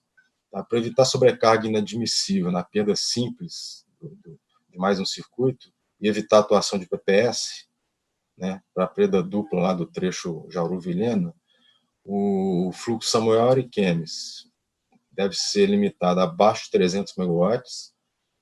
O fluxo Acre-Rondônia deve ficar dentro da faixa de menos 50 megawatts a mais 200 megawatts. E o somatório das unidades geradoras da OHS Santo Antônio mais a OHS Samuel deve ser maior ou igual a 7, e sendo que a OHS Samuel deve operar com um número maior ou igual a 3 unidades geradoras. A próxima intervenção é no compensador estático de Lusiânia. No período de 7 horas da manhã às 17 horas, ela é uma intervenção diária nos dias 10, 11 e 12, de quarta a sexta-feira. O motivo é manutenção preventiva no compensador estático. Para evitar oscilação de tensão na região de Brasília, na contingência da linha de 500 kV Lusiânia para Capu 4, deve ser reduzido o limite, tanto faz de recebimento sudeste-centro-oeste ou de fornecimento sudeste-centro-oeste, deve ser retirado 200 megawatts dos limites vigentes. A próxima intervenção é na barra B de 500 kV da subestação de Biúna. É de 8 às 16h45 no sábado, amanhã, dia 6/6. Para manutenção em chave seccionadora e disjuntor. Para evitar sobrecarga inadmissível nos transformadores, na transformação de 500-345 kV de Biúna, no caso da perda da barra remanescente, o elo de corrente contínua Foz e Biúna deve ser limitado a 3.000 megawatts, né, ou abaixo disso. A próxima intervenção é no polo 4 e na linha, respectiva linha 4, de 600 kV de corrente contínua do polo, do bipolo de Foz e Biúna. Essa intervenção ela é de 7h15 da segunda-feira, dia 8, às 17 horas da terça-feira, dia 9. Para aplicação de RTV nos isoladores de pedestal. E de... É que eu estou com a tela, está tampando a minha visão aqui. Vou fechar isso. Para aplicação de RTV nos isoladores de pedestal e seccionadoras. Tá? E manutenção preventiva no transformador conversor. Para essa intervenção, visando evitar a atuação da função de operação de duplo monopolar, no caso da perda de outro polo, o elo de corrente contínua deve ser limitado abaixo de 4.400 megawatts. A próxima intervenção é na linha de 440 kV, Araraquara-Mirassol 2, circuito 2. Vai de 4h30 do dia 6, que é sábado amanhã, até as 3h30 do dia 8, segunda-feira, para substituição de TPC da referida linha. Para que o sistema apresente bom desempenho dinâmico dentro dos critérios, em caso de perda simples ou dupla na rede de 440 kV, a OHE Ilha Solteira deve ficar com despacho abaixo ou igual a 2.600 megawatts, o somatório das usinas de Três Irmãos e Jupiá deve ser limitado em 1.900 megawatts, e o somatório das usinas do Pontal, por Primavera mais Taquarussu mais Capivara, abaixo de 1.700 megawatts. A próxima intervenção é na linha Araraquara, Bauru, circuito 1 de 440 kV. E ela é diária, de 7 às 17, no dia 9, 10 e 11, terça, quarta e quinta, para substituição de cabo para-raios. Da mesma maneira, para o sistema apresentar desempenho adequado em caso de perda simples ou dupla, no sistema de 440 kV, a usina de Ilha Solteira deve ser limitada a 2.700 megawatts, a Três Irmãos mais Jupiá ficar abaixo de 1.200 megawatts, e Porto Primavera mais Taquarussu mais Capivara abaixo de 2.000 megawatts. Com relação à geração térmica por razões elétricas da OTE J. Lacerda, essa usina tem um despacho mínimo necessário total, considerando o ciclo de operação da usina e manutenções ou não, em 113 megawatts.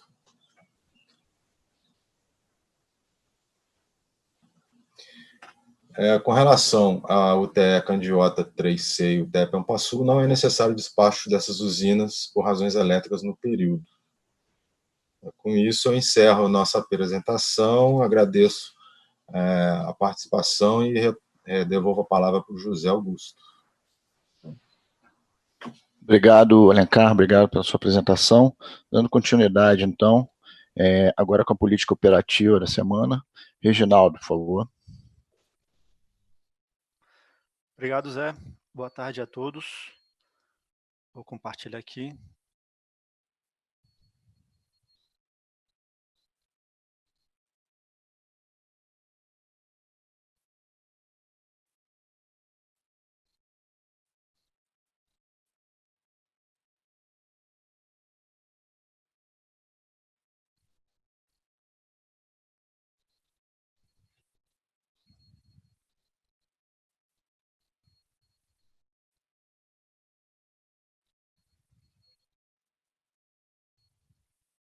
Bom, então, dando continuidade à apresentação, falar sobre a política operativa. Bom, da semana de 30 de maio a 5 de junho. Bom, então com relação ao Decomp D100, a diferença observada aqui foi majoritariamente por conta das diferenças de inflexibilidade e disponibilidades, tá? Que foram atualizadas para a entrada do modelo D100. Agora a comparação entre D100 e o UPDP, com foco agora no subsistema Sudeste Centro-Oeste, da semana 30, do 5 a 5 de junho, as diferenças aqui de geração hidráulica foram majoritariamente também em função da política de recuperação dos reservatórios da região sul e por conta dos ajustes de Unit Commitment hidráulico, né? Então isso já é uma política e uma diretriz que já vem de bastante tempo. E com relação à geração térmica, as diferenças aqui observadas foram mais por conta de redeclaração de flexibilidade formada pelos próprios agentes. Aqui no subsistema sul, a gente percebe aqui a redução significativa, né, da modelagem em relação ao modelo da saída do D100, tá? Então, os valores programados no PDP foram bem baixos, isso porque a gente aplica as políticas que foram dadas passadas pelo CMSE, né, para a execução de maximização de intercâmbio e despacho de garantia energética de termoelétricas da região sul, tá? Então, a gente consegue fazer uma redução bem significativa da geração hidráulica da região sul e atender a carga por intercâmbio e essas medidas operativas do CMSE.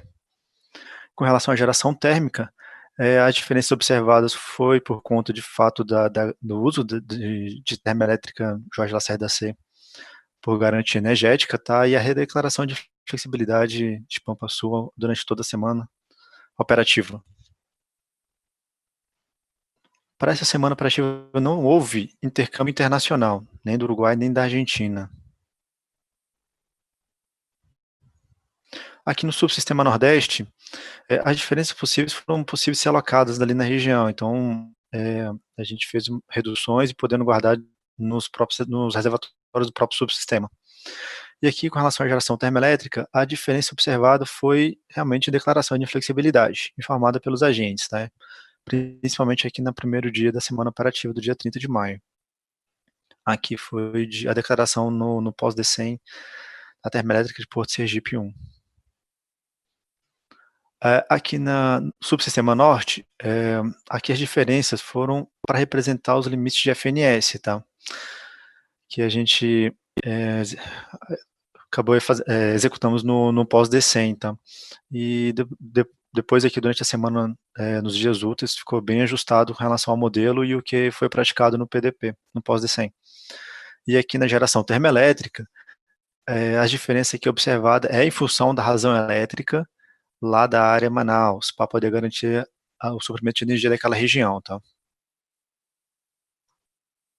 Bom, aqui um resultado do balanço da programação semanal, tá? Então a gente percebe aqui, então, o norte fornecendo tudo que é possível para os subsistemas, sudeste também, o nordeste, né?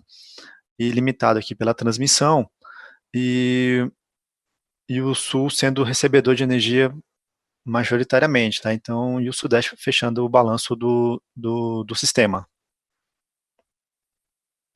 Aqui com relação, então, às titulações das térmicas, então aqui no sudeste, centro-oeste, a gente percebe, então, a ocorrência, então, de razões elétricas ali da térmica de Luiz O.R. Melo, e por ordem de mérito de Santa Cruz Nova, inflexibilidades declaradas ali pelos agentes.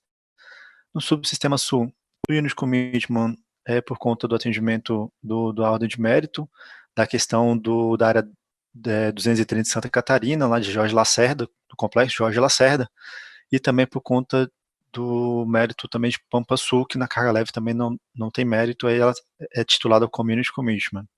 E garantia energética foi o despacho por Jorge Lacerda C durante a semana operativa.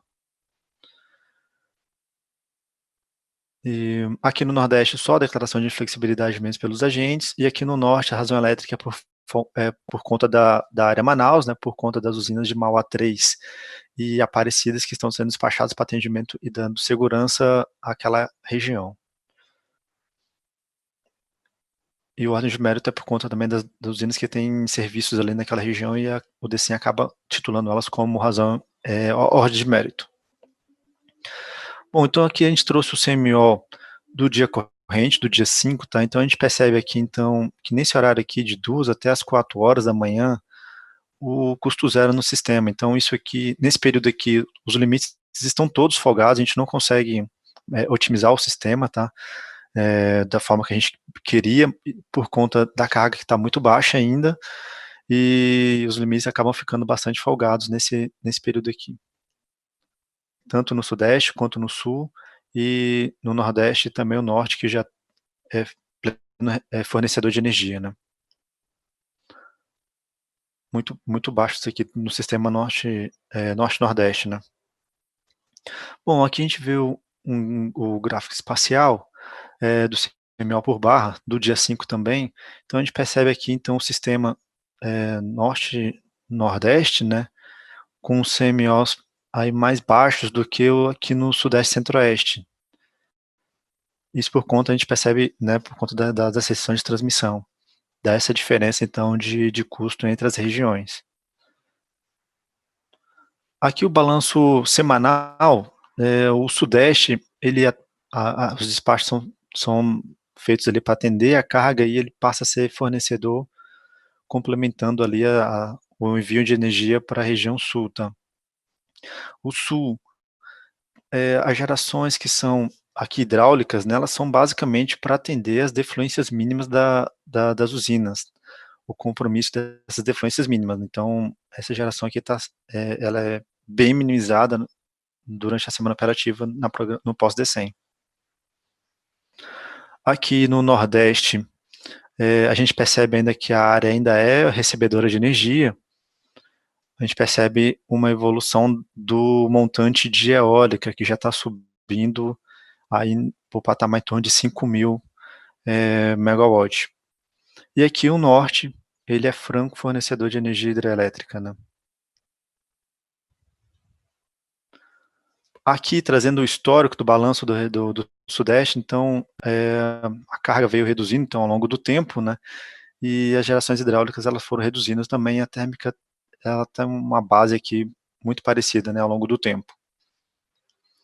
Aqui no Sul, a gente percebe que, cada vez mais, gerando menos nas usinas hidráulicas, tentando preservar os estoques armazenados naquele subsistema, estoques armazenados nas hidrelétricas daquele subsistema.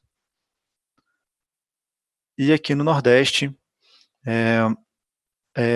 aqui vem a defluência mínima lá de Xingó, né, que é 1.100, e a gente percebe aqui ainda a geração eólica oscilando bastante ainda, mas aqui é possível perceber que tem cada vez elevado cada vez mais, né, então é um momento de transição ascendente. E aqui o Norte, ele é pleno fornecedor de energia hidrelétrica, né, e aqui a gente dá para ver o quanto as usinas foram restringidas, né, por conta da transmissão também. E é isso. Obrigado pela atenção de todos. Passo a palavra de novo para o José Augusto. Bem, obrigado, Reginaldo. Então, terminamos mais um bloco, quer dizer, o último bloco. Agora entramos no intervalo de 5 minutos e voltamos com as respostas e as últimas notícias para finalizar a reunião. Ok? Obrigado. Boa tarde, mais uma vez, retornando à parte final da nossa reunião. Retornando com as perguntas finais, temos uma pergunta de Vitor Pontes. O nível de partida de Itumbiara para a revisão 1 está em 66%, mas em 3/6 estava em 68,47%, e em 4/6 em 68,01%. Esse valor de 66% indicaria um aumento significativo na vazão defluente da usina. E existe alguma operação diferenciada planejada? E poderiam explicar melhor o motivo dessa projeção?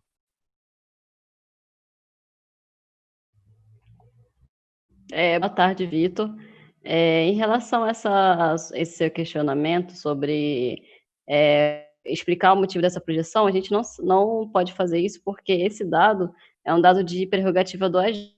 De acordo com o que está no submódulo 7 do procedimento de rede, essa informação do armazenamento previsto para o início do estudo e a meia-noite o início da semana operativa, que seria a meia-noite de sábado, é um dado de prerrogativa do agente. O que acontece é que a gente abre o sistema para recebimento de dados na quarta-feira, no início da manhã da quarta-feira, e o prazo para recebimento de dados é até às 11 horas da quinta. Então, pode ser que a previsão do próprio agente pode mudar ao longo da quarta até a quinta, pode ser que tenha alguma alteração, e por isso tem essa variação entre o que foi verificado no dia de ontem e o que foi previsto para sexta-feira. Mas em relação para explicar como é que foi feita a projeção, então não seria a nossa alçada, uma vez que isso é um dado de prerrogativa do agente. Obrigada.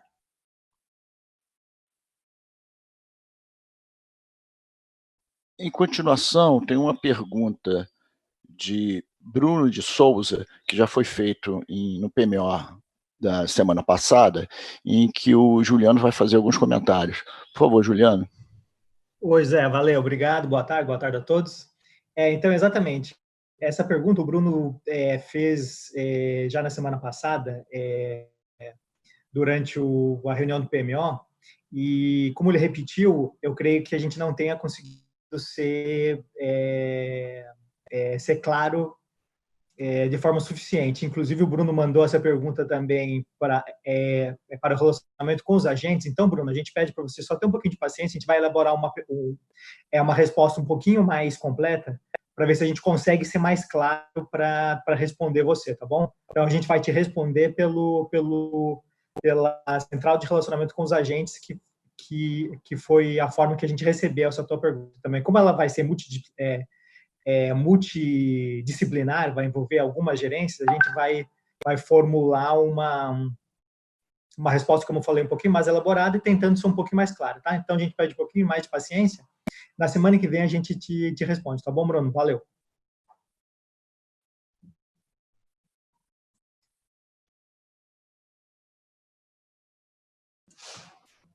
Devolvo. Tem mais uma pergunta aqui, que surgiu, do José Guilherme de Souza. Dada incerteza em uma possível retomada de carga, faz sentido a projeção de intercâmbios para a região norte, sudeste, em 8.000, como colocado no DEC, assumindo que a premissa de não elevação desses limites hoje praticada em 6.700 no fluxo norte-sudeste é o da carga baixa do sistema? Teríamos essa resposta? Posso falar? Claro. Como é que é o nome do nosso colega? O José Guilherme. Ô, José Guilherme, eu acho que, de repente, ocorreu uma pequena confusão entre o que é premissa e o que é limite. Então, o que foi determinado no PMO aí para o nosso horizonte dos meses de junho e julho, então, junho são esses limites aí que o nosso colega João Marco apresentou aí na semana passada também. Os limites para junho estariam em valores um pouco menores e os limites de julho seriam os limites totais, tá? Não necessariamente a gente vai utilizar, mas o limite é o limite mais amplo é o limite maior, tá? Que é a questão de envolver evitar a atuação de ERAC ou não evitar a atuação de ERAC, tá?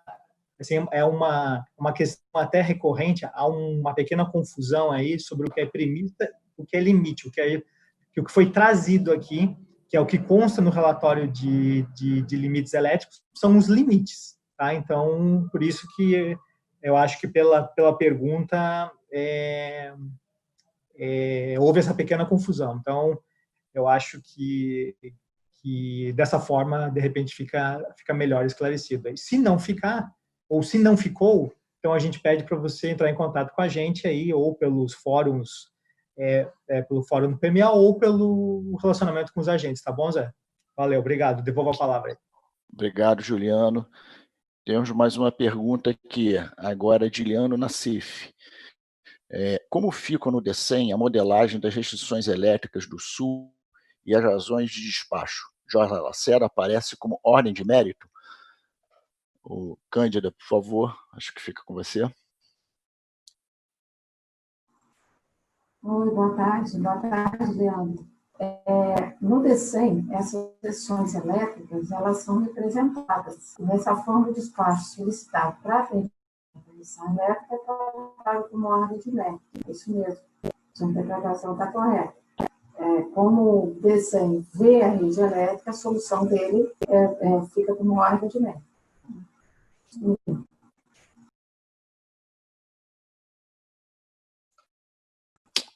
Obrigado, Cândida. Passo a palavra para você. Obrigado, Cândida. Temos mais uma pergunta ainda, de Alessandro Druta. No ano passado, a geração do Norte sofreu uma redução de cerca de 25% em junho e de 43% em julho. Para esse ano, o ONS espera contar com uma geração elevada do Norte por mais tempo e, com isso, evitar maior depressionamento no Sudeste. O cenário hidrológico está mais favorável. Peço. Bem, eu posso responder, né? Por favor, Cândida, por favor. Alessandro, boa tarde. Bem, o uso dos hidrotônicos do Norte, do Tucuruí especialmente, do Norte, vai depender muito da limitação dos estoques de transmissão e também já tem uma expectativa de recessão ali das vazões da região também. Então, e da carga. Então, essa sua resposta, realmente, a gente não tem expectativa, tem muitas variáveis envolvidas. Agora, uma coisa que já é esperada para a região é já a recessão de vazão para essa época do ano. Agora, junho, julho, começa a ter essa recessão. Mas lembrando que a gente ainda tem um relatório lá, especialmente do Rio. É isso, Zé. Passo a palavra a você. Obrigado, Cândida, pela resposta. Não estou vendo mais perguntas aqui no site. Então, com as considerações finais, lembro primeiramente que as apresentações vão estar no nosso site, assim como no Sintegre, né? E em relação à reunião dessa próxima semana, sendo o dia 12, sexta-feira, um dia que o ONS não vai trabalhar, estamos antecipando a reunião para quarta-feira, dia 10, ao mesmo horário, 15 horas. E, bem, não apareceu. Eu queria completar só também que, em função do feriado que a gente vai ter na semana que vem, na quinta-feira, o processo de previsão de vazões também vai ser feito na terça-feira. Era só isso, obrigada. Tá. Então, só confirmando, nossa reunião vem para quarta-feira, né? Às 15 horas, em função do feriado de quinta, e o ONS não estar trabalhando na sexta-feira. Então, agradeço mais uma vez a todos que participaram dessa reunião e também as pessoas que participaram via SAT, e uma boa semana para todos. Bom fim de semana. Obrigado.